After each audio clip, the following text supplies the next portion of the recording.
Hoje a gente vai para um lugar que é gigante, muito antigo, cheio de histórias e também muito longe daqui. Rússia. Acho que a gente vai até precisar de um casaquinho.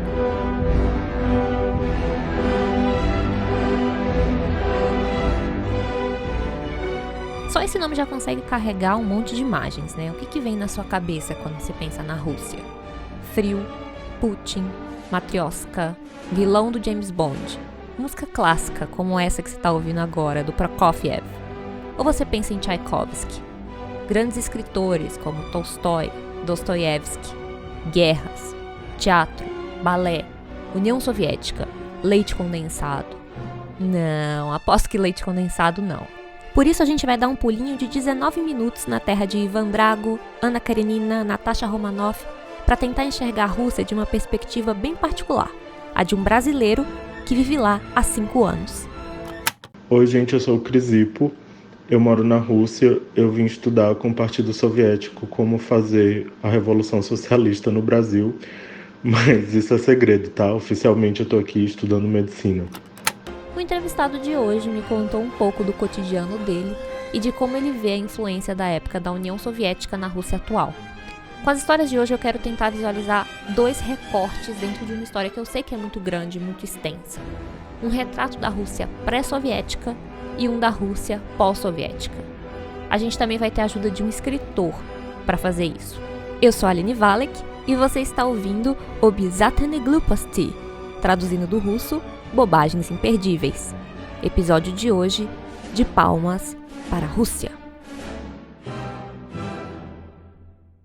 Eu conheci o Crisipo em 2014 por um total acaso num café em São Paulo. Foi coincidência, né? Porque eu já acompanhava seus trabalhos pela internet e aí a gente estava no café e meu irmão olhou pro lado e falou: aquela é a Aline? Eu, sim, aquela é a Aline, vamos lá tirar foto. E foi assim, porque eu sou desse. Aquilo foi 2014, foi setembro de 2014, eu acho que a gente se encontrou uns 2 dias antes de eu vir para a Rússia. Eu tinha ido para São Paulo porque o voo saía de lá. Esse momento acabou conectando a gente porque depois ele me mandou a nossa foto pelo Twitter e eu vi que ele também era ilustrador, então eu comecei a seguir e assim a gente manteve contato. Eu acompanhei um pouco do que foi essa mudança para a Rússia por meio dos tweets dele. Então, quando eu comecei com o podcast, eu achei que ia ser uma ótima desculpa para ele me contar com mais detalhes essa história. Ele me contou que nasceu em Teresina, no Piauí, e depois viveu praticamente a vida toda em Palmas, Tocantins. São 2 lugares super quentes, muito calor na vida, e aí ele vai e resolve se mudar para o outro lado do planeta, um lugar com temperaturas negativas. O que ele foi fazer na Rússia? Então, a gente acabou vindo para a Rússia. O principal fator foi o preço. Realmente, aqui a universidade é mais barata que no Brasil e o custo de vida é mais barato e a qualidade aparentemente é melhor do que a qualidade das outras universidades na América Latina, né, que é para onde as pessoas costumam ir. Tinham 2 vizinhos nossos em Palmas que vieram estudar na Rússia, mas na verdade eles foram para Moscou.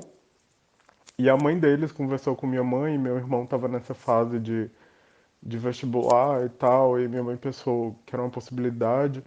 Meu irmão sempre quis ser médico, né? Eu era advogado, só que eu estava bem insatisfeito com a profissão, já tinha 5 anos que eu era formado e estava realmente querendo mudar de vida, fazer outra coisa da minha vida. E aí, quando minha mãe falou dessa possibilidade da Rússia e que podia ser possibilidade para o meu irmão, eu pensei, ah, por que não, né? Na época eu fui bem, como diz na internet, eu fui muito criticado. Falavam, nossa, mas você é advogado, você já estudou tanto, você vai jogar fora 10 anos da sua vida. E eu tive o privilégio de ter essa oportunidade e resolvi aproveitar, né? E vim. E realmente acho que foi a melhor coisa que eu pude fazer naquela época. Crisipo foi morar e estudar em Kursk, uma cidade que fica a uns 500 quilômetros de Moscou, fica bem perto da fronteira com a Ucrânia. Lá ele teve que se adaptar a um outro mundo, né? Uma cidade diferente, uma cultura diferente, um idioma diferente. Até as aulas na universidade eram diferentes do que ele já tinha vivido no Brasil quando se formou em Direito. Eu não sei como são nas outras universidades, mas na universidade que eu estudei no Brasil, eu vou para aula para o professor me ensinar. Aqui a gente recebe no começo da matéria os assuntos que vão ser cada dia, e cada dia a gente já tem que vir para a aula preparado, estudado em casa, porque a primeira coisa que o professor vai fazer na aula é conferir se a gente estudou. Ele vai dar uma prova. Toda aula a gente tem uma prova. E essa avaliação vai influenciar a nota final da matéria, essa avaliação diária. A função do professor aqui é mais conferir se o aluno estudou e tirar eventuais dúvidas do que propriamente ensinar. Fora isso, tem o fator idioma. O russo é uma língua eslava, né? É de um tronco linguístico bem diferente do português que a gente fala, que vem do tronco de línguas latinas. E lá eles ainda usam um outro alfabeto, que é o cirílico. Tem até algumas letras parecidas com as que a gente conhece, mas tem outras que são muito diferentes. Aí eu perguntei se ele precisou aprender russo para poder estudar lá. E aí ele me explicou que nessa universidade as aulas são em inglês, então não. Mas, apesar disso, ele viu que ia precisar aprender russo sim. O dia a dia todo da gente é em russo. Você vai no ônibus, precisa falar em russo, você vai ao banco, você vai ao supermercado. Então, a gente acaba tendo que aprender russo, claro. Até porque precisa também falar com o paciente. Por mais que na universidade os professores falem inglês, os pacientes vão falar em russo. Você não imagina uma pessoa chegando no hospital e querendo falar em inglês, né? Não. Aqui na cidade que eu moro, dificilmente a gente acha alguém para falar em inglês ou em algum idioma que não seja russo. Se a gente vai para Moscou ou São Petersburgo ou qualquer outra cidade maior, aí sim, tranquilo. Inclusive, minha professora de russo estava me dizendo que existe uma mentalidade que a Rússia tem de aprender a língua do inimigo, né? Então, na época das guerras napoleônicas, a língua estrangeira que se estudava na Rússia era o francês. Na época da Segunda Guerra Mundial, a língua estrangeira era o alemão. E no contexto de Guerra Fria, foi o inglês. Então eles têm essa mentalidade de aprender a língua do inimigo. Antes do Crisipo continuar, a gente vai voltar um pouco no tempo para falar de outro cara que foi estudante de medicina na Rússia. Talvez você conheça. Anton Chekhov. Além de médico, ele foi escritor e é considerado um dos mais importantes contistas da literatura mundial. Ele viveu numa outra Rússia. Ele nasceu em 1860, quando a Rússia era governada por czares, que eram imperadores com poderes absolutos. E o que estava rolando nessa época era a Revolução Científica, a Revolução Industrial. Então, os países desenvolvidos, a Europa, ela estava literalmente a todo vapor. Por outro lado, a Rússia estava muito atrasada. O país era praticamente rural, 80% da população vivia no campo, estava começando a surgir uma indústria russa, mas tinha muita desigualdade, muita pobreza. E o próprio Chekhov veio de uma origem pobre. O avô dele tinha sido um servo, né, que conseguiu comprar a liberdade. O pai era dono de uma mercearia, mas ele faliu, então teve que ir para Moscou procurar emprego, eles passavam muita dificuldade.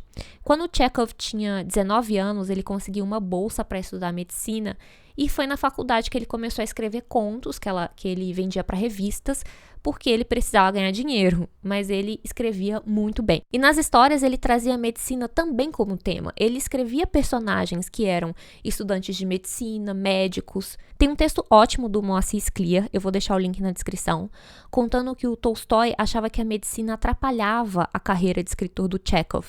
Mas Chekhov não via a ciência e a literatura como coisas separadas. Ele dizia que a ciência permitia perceber que uma música e uma árvore tinham algo em comum. Elas são regidas por leis lógicas e simples. Fora isso, como médico, ele entrava em contato com o que tinha de mais vulnerável no ser humano. E ele colocava isso na escrita, que também era uma forma de se manifestar contra a desigualdade e contra a opressão do czarismo. Ele até escreveu um livro como denúncia aos maus tratos e abandonos que os presos sofriam nessa época. Ele não escrevia a miséria que ele imaginava, não era especulação, ele realmente via isso de perto. O conto Enfermaria número 6 é um exemplo disso. Ele apresenta personagens que vivem numa ala psiquiátrica de um hospital, que são meio abandonados, recebem um certo descaso, e é a história do médico novo dessa enfermaria que acaba se entendendo e se identificando muito mais com os doidos que ele trata do que com as pessoas da cidade. E por retratar esses excluídos, a obra do Chekhov mostra muito a decadência e a miséria dessa época. Mas ele era, de alguma forma, otimista. Ele escreveu o seguinte: é importante que as pessoas percebam que podem criar uma vida melhor para si próprias. Um dia certamente o farão. Não viverei para vê-lo, mas sei que isso acontecerá, que as coisas serão diferentes. Chekhov morreu de tuberculose em 1904, alguns anos antes da Revolução Russa, que aconteceu em 1917. Essa revolução derrubou o último czar e instituiu o socialismo. E foi aí que surgiu a União Soviética. Corta para 23 anos depois do fim da União Soviética, que foi o ano que o Chrysippos chegou na Rússia. E ele me contou que esses tempos de União Soviética deixaram marcas que podem ser sentidas ainda hoje.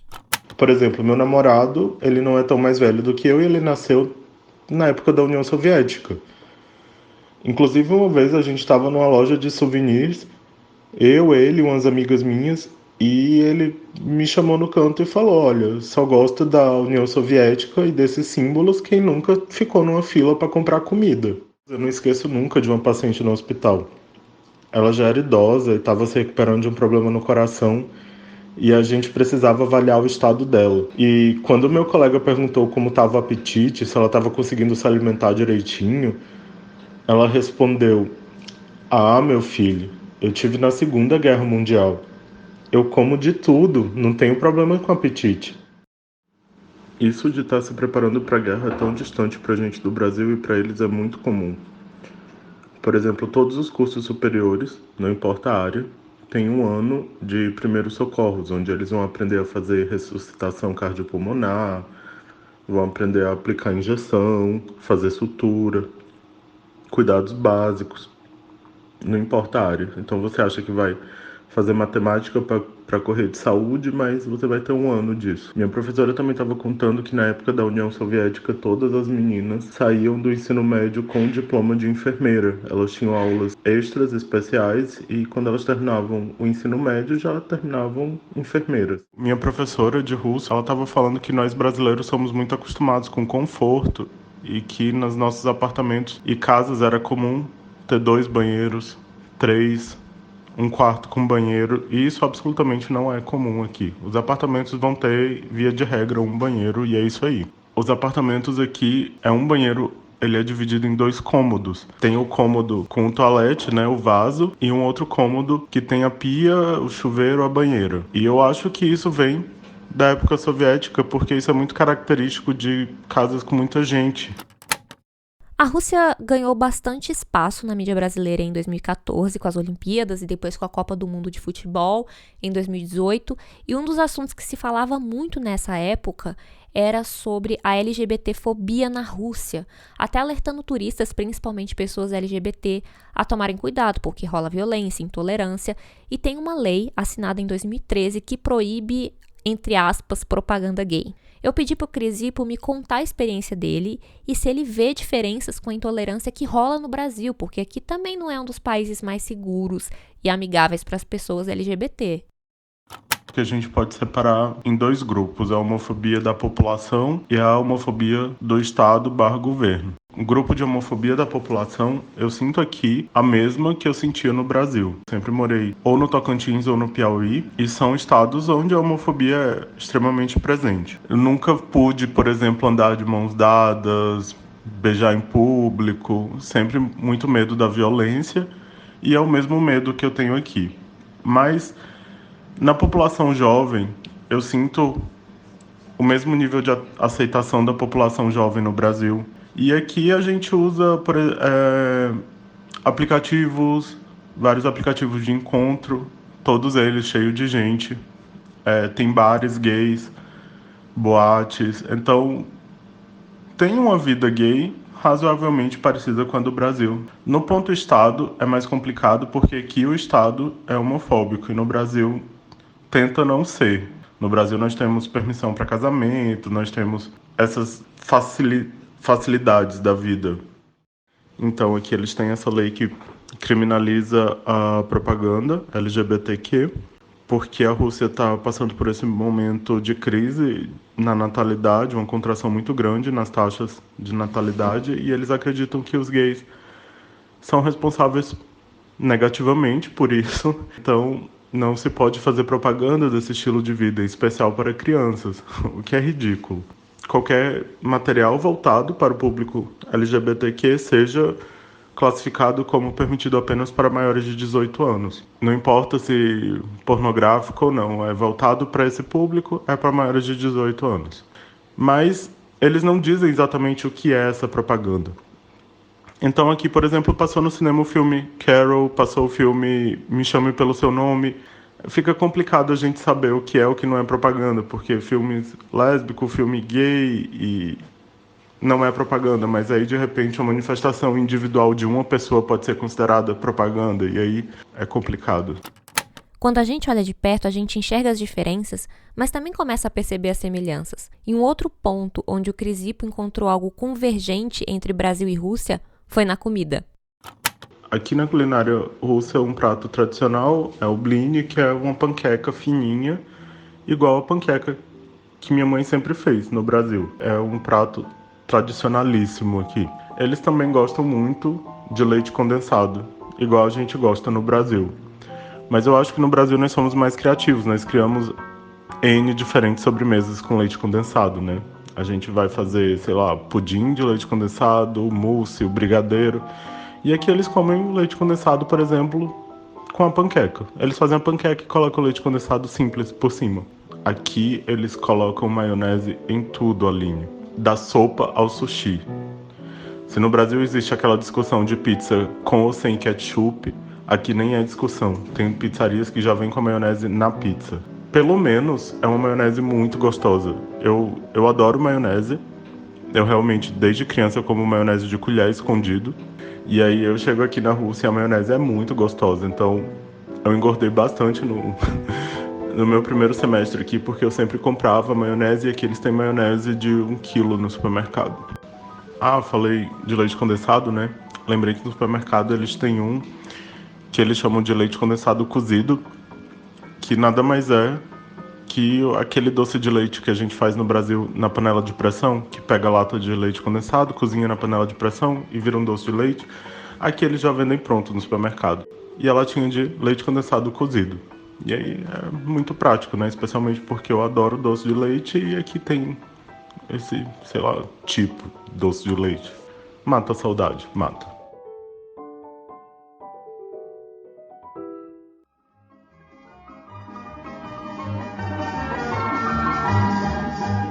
Ой, полным-полна, коробушка есть, сисицы и парочка.